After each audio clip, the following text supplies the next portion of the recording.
Hey, what's up everyone? Welcome to MST.TV. This is Nishi here bringing you all another Market Watch episode. Today we are reviewing a bunch of different cards that are currently trending on the market after the Black Friday weekend. Now in some cases people are looking at techs to run in their decks now, while in other cases people are looking forward to how the meta will likely be after the upcoming ban list.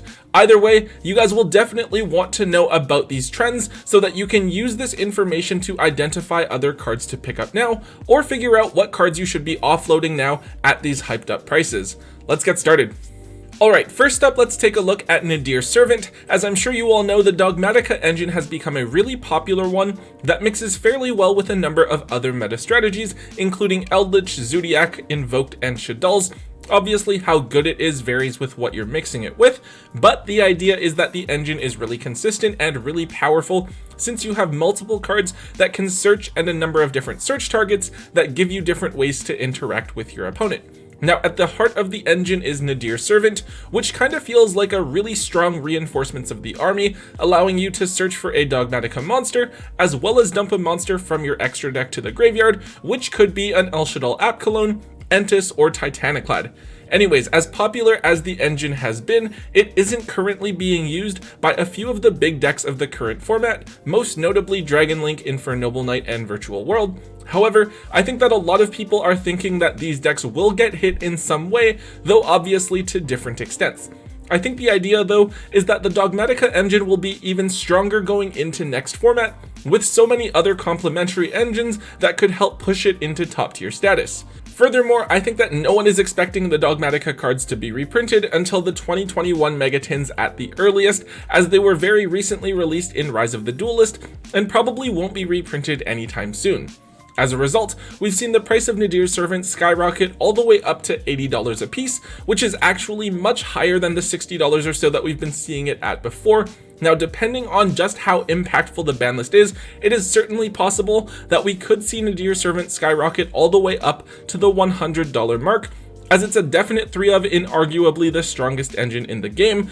I don't really see this card dropping in price too much anytime soon, though I wouldn't recommend buying them at full price. If you can grab a set of Nadir Servant for around the $180 to $190 mark, especially if you're planning on trying to use the engine moving forward, I think that that's a really solid price given that the card has a lot of upward price potential.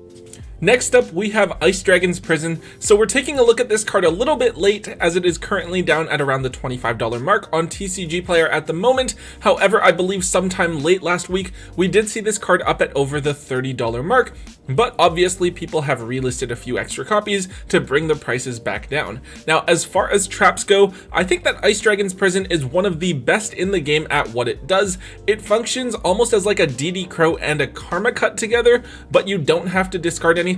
Sure, it can be a bit more situational, but given how key of a resource the graveyard is for basically every deck in the game now, Ice Dragon's Prison can effectively end your opponent's turn if it's used at the right time.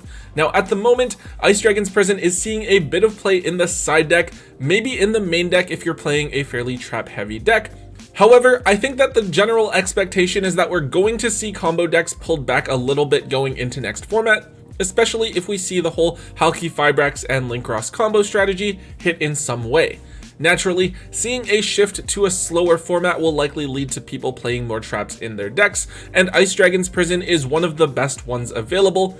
Moving forward, I don't really see this card's price changing too much despite the increase in expected demand. Realistically, it will fluctuate between $20 to $25 a piece, maybe going as high as $30 if it becomes a side deck staple or something like that. However, it's similar to Nadir Servant in that if you want to play it, you probably just have to cough up the cash and purchase the card at its market price. It's also from Rise of the Duelist, so we're not expecting to see a reprint of it until the 2021 Megatins at the earliest, which is going to be a solid 8 to 10 months away. Next up, we're looking at Mistaken Arrest, which is a card that was kind of unexpected here. This is a quick play spell card that stops both players from searching until the end of your next turn after this card resolves. So if you use it on your opponent's turn, you can't search during your following turn. Now, I'm not 100% sure why exactly this card was bought out, as I haven't seen it run as a tech card by any topping deck list recently, unless maybe there was an event over the weekend that I didn't know about. However, it is somewhat comparable to Mistake, a continuous trap which also prevents searching, which is currently being run in OCG Eldritch builds. Now, Mistaken Arrest has a slight advantage arguably though, in that as a quick play spell card rather than a continuous trap, it isn't vulnerable to something like Cosmic Cyclone, so you can ensure that you can stop your opponent from searching for the turn. Obviously, it's potentially a big hindrance as well, because you can't search during your next turn either, though hopefully you have enough of an established board and enough cards in hand to win the game without having to search. Now, Mistaken Arrest does have a couple of different printings available, most notably just being included in maximum gold, so everyone should have access to this card for maybe a quarter. It is just the original secret rare printing that was bought out, which is currently around $20 a piece on TCG Player at the moment. Really, this card is completely unproven, and I feel like it's something that someone just looked at and thought it might be good, so they just bought it out without thinking too much about the other versions or about the restrictions of the card. Either way, I would definitely be looking to offload the secret rares at this hyped up price and pick yourself up a set of the rares from Maximum Gold for only $1 or so. So this is a card that you guys hopefully already have your copies of. We are taking a quick look at Coral Dragon. Now, while it's not necessarily something that spiked up in price out of nowhere recently, it is still important for us to touch on. This is a really important card in the Virtual World deck as a level 6 synchro that is also a tuner.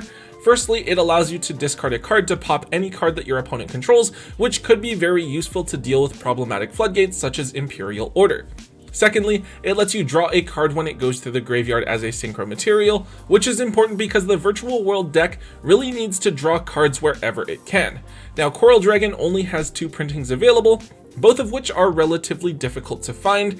Its original secret rare printing is only around $10 a piece, but this version came out way back in the Dark Illusion, which also happens to have not had an unlimited printing here in North America. Unlimited Dark Illusion packs only came out in Europe.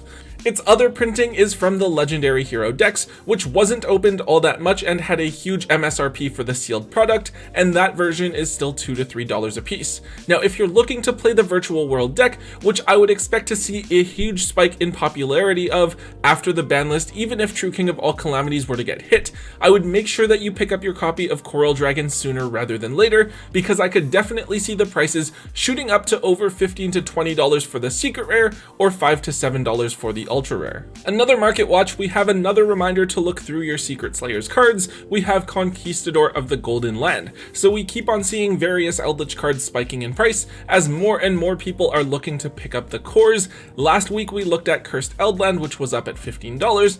It's now $17 or something like that. Anyways, I want to bring you guys' attention to Conquistador of the Golden Land, which is now a $4 secret rare out of Secret Slayers. I didn't open a ton of Secret Slayers, but I do remember that all of these traps were actually fairly easy to pull, and you guys probably have a few of these floating around in your hollow bulk somewhere, along with extra copies of Cursed Eldland and Scarlet Sanguine.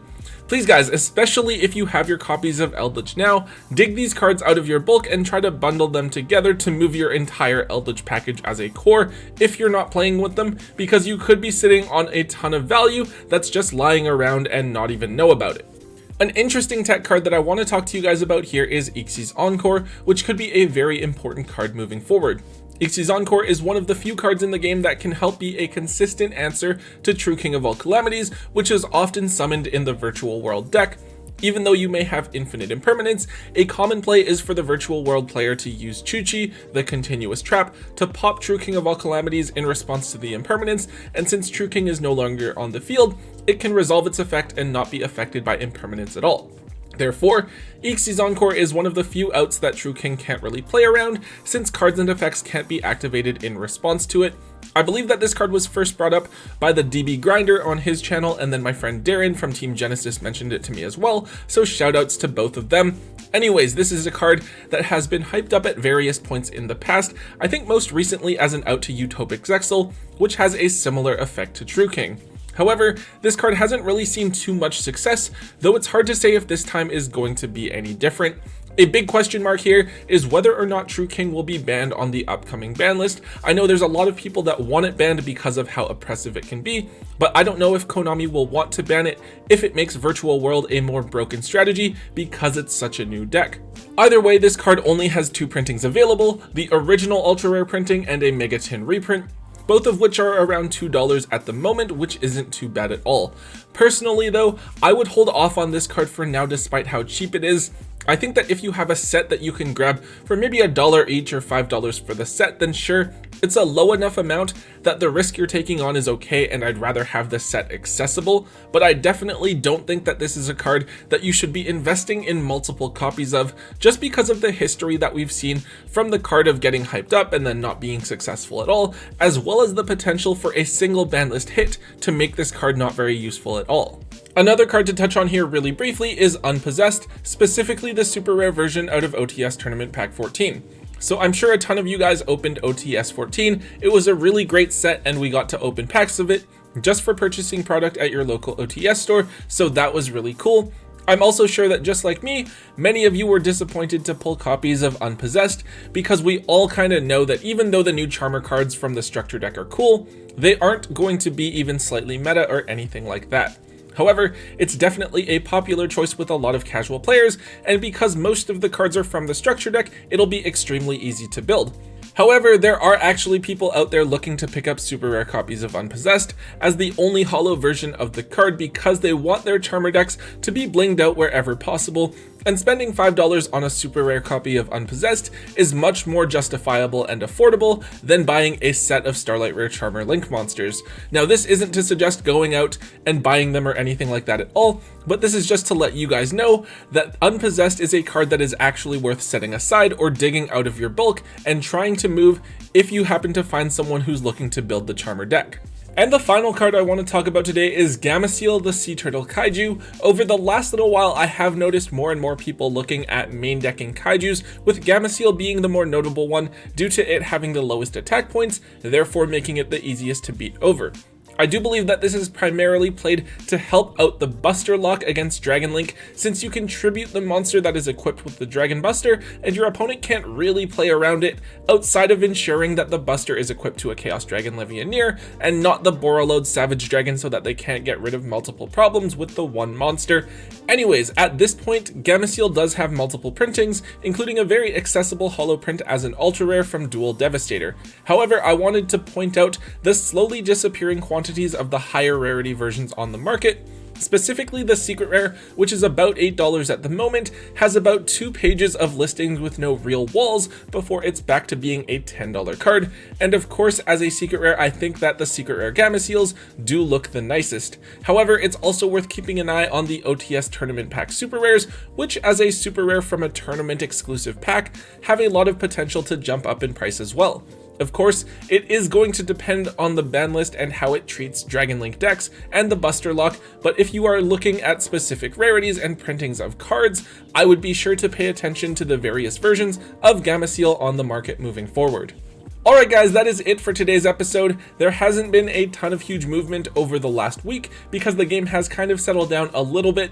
However, we are definitely going to see some things happening over the next couple of weeks as we prepare for the release of Genesis Impactors and the next ban list. I am really excited for both, and I'm really excited to see just how the meta shapes up at the beginning of 2021. Anyways guys, if you enjoyed today's Market Watch episode, please be sure to hit that thumbs up button. Also, let me know in the comment section down below what else is happening with the market so that I can potentially cover it in a future episode to keep all of you guys as informed as possible. Also, if you haven't already for whatever reason, make sure you hit that subscribe button to get all of the latest and greatest content from both Tombox and myself here on the channel. And until next time guys, don't forget to hold on to your MST.TV.